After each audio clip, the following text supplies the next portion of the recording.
So as a result of that, Yawm al-Qiyamah, they're going to ask Allah Azza wa Jal, curse those people who we followed and give them a double curse and curse them a big cursing. This is another ayat dealing with a taqlid. كيف لعنوا آباءهم ودعوا عليهم أن يضاعف عليهم العذاب. How is it possible that these people will curse their fathers and make dua against them, that Allah Azza wa Jal curses them? إذن نريد أن نبحث ما هو التقليد الجائز وما هي شروطه حتى نأمن من العذاب ومن دخول نار جهنم ومن البقاء فيها. The Sheikh says, so now what we have to do is we have to study and research what is the correct way of making taqlid. So we don't be like those other people who they curse their fathers when they make taqlid. So that this way we'll save ourselves from being punished and having a grievous punishment in the last day. الشرط الأول أن يكون من نقلده أهلا للتقليد، بأن يكون عالما من علماء الشريعة، كما قال تعالى فاسألوا أهل الذكر إن كنتم لا تعلمون. فلا يجوز لنا أن نسأل من ليس من أهل الذكر. أهل الذكر هم أهل الكتاب والسنة. Sheikh said, okay, concerning the conditions of a taqlid, when it's correct, so you don't get in trouble, is first condition that the person who you're making taqlid of, he has to be qualified, he has to be competent, he has to be of the people who you can make taqlid of, he has to be a scholar from the ulama of the sharia. As Allah mentioned in the Quran, ask the people of knowledge if you don't know. It's not permissible for us to ask the people who are not of knowledge in our religion. People of knowledge are those who know the kitab and the sunnah. الشرط الثاني أن يكون المقلد ممن لا يتمكن من الاجتهاد وأخذ الحكم من الدليل. فإن كان يتمكن من أخذ الحكم من الدليل فلا يجوز له أن يقلد أحدا. قال تعالى اتبعوا ما أنزل إليكم من ربكم ولا تتبعوا من دونه أولياء قليلا ما تذكرون. The second condition, Ikhwani, is the person who's going to make the taqlid of someone else. He himself can't have the ability, and he doesn't have the ability to make ijtihad. He hasn't reached that level. Now if he has the ability to make ijtihad for himself, it's not permissible for him to make a taqlid of someone else. And that's because Allah Ta'ala has mentioned in the Quran, and follow what has been revealed to you by your Lord. And don't follow other than it, the awliya. How little it is that you people make a tadhakkur, how little it is that you reflect. الشرط الثالث أن لا يكون عندنا دليل يخالف قول من نريد تقليده. فإذا غلب على ظننا أن من نقلده يخالف الكتاب والسنة فلا يجوز لنا أن نقلده، ولا يجوز لنا أن نعمل بقوله كائنا من كان، لأنه لا يجوز لنا أن نقدم قول أحد من الناس على الكتاب والسنة. قال تعالى يا أيها الذين آمنوا لا تقدموا بين يدي الله ورسوله.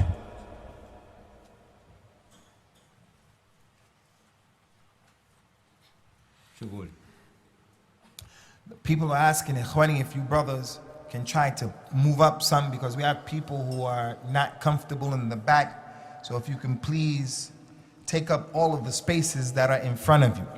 The third condition that the Sheikh mentioned for a person to make taqlid of someone else.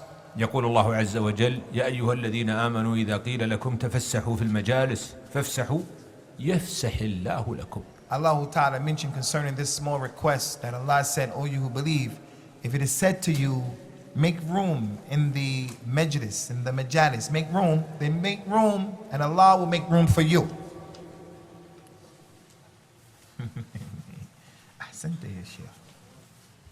So, Ikhwani, Barakallah fikum, he said that the third condition for a person to be a muqallid is that we can't have a dalil, we, the muqallid, he can't have a dalil, nor of a dalil in which it goes against what the person he wants to make taqlid of is upon. It is your opinion as a muqallid that his dalil is, that the dalil that you know is in conflict with that person you want to make taqlid of's dalil. He's going against something from the kitab and the sunnah. In this case, it's not permissible to make taqlid of him because it's not permissible to make any mukhalafa to what is authentic. Allah Ta'ala has mentioned in the Quran, O you who believe, do not put yourselves before Allah and His Messenger. كيف نعرف الذي يجوز لنا أن نقلده ومن لا يجوز لنا أن نقلده؟ هي ثلاثة شروط بس أو أربعة؟ ثلاثة؟ بعدين نجيب الشرط الرابع في الأخير. The Sheikh, he said, now,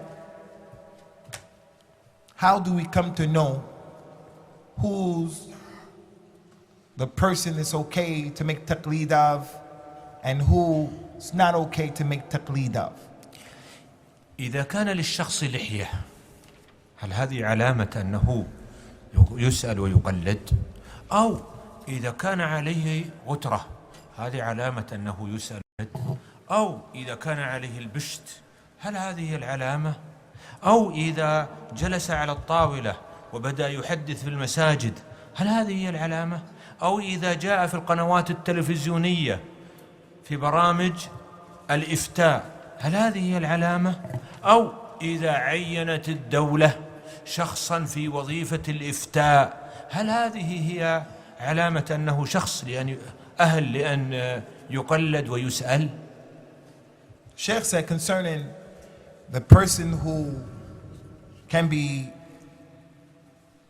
we have taqlid for, he wants to know if a person has a beard, does the beard allow him to have taqlid in him?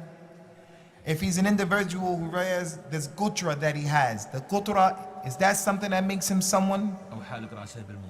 Or he's a person who cuts his hair with the razor, is he a person you make taqlid of?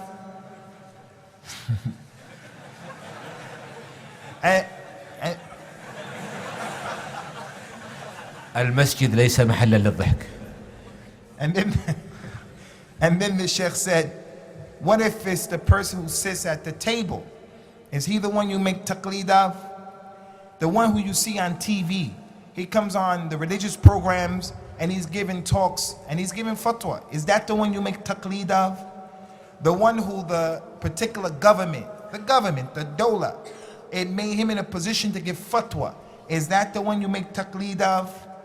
So he wants to know, how do we know the person to make taqlid of? كيف تعرفون من تقلدونه أن من تقلدونه أهل لأن تسألوه وتقلدوه؟ How do we know the distinction? So that's the issue. How do we know those people, we ask them questions, mere questions, from the people who is permissible to make taqlid of them? أجيبوا. You brothers, you answer. كيف تأخذون دينكم إذن؟ So the Sheikh said, if you're not answering, how do you take your religion? Anybody has an answer for that question?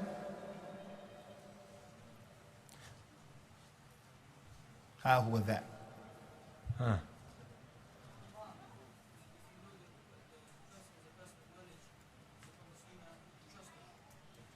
إن كان الإنسان من أهل العلم وهو على السنة وأنت تثق به. كيف تثق به؟ وكيف تعرف أنه على السنة؟ كيف؟ How can you trust him? And how do you know that he's on the sunnah? How is that?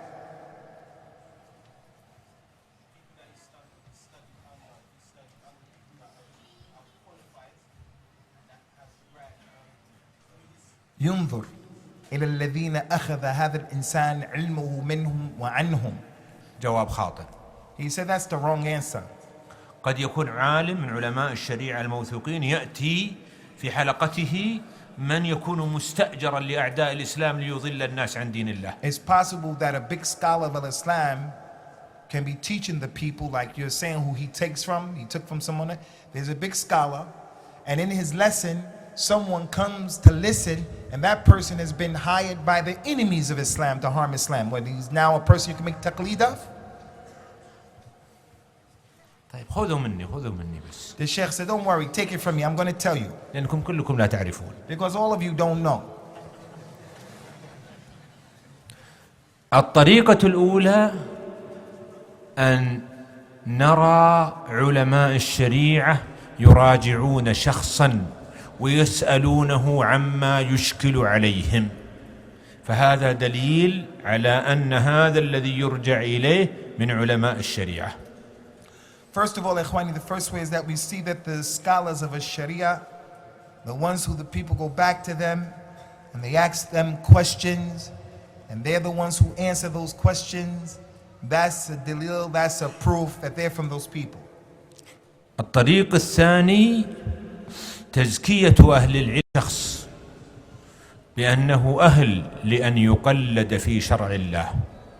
Number two, that the scholars, they give that individual the tazkiyah and they praise him and they let the people know, scholars let the people know this person is qualified.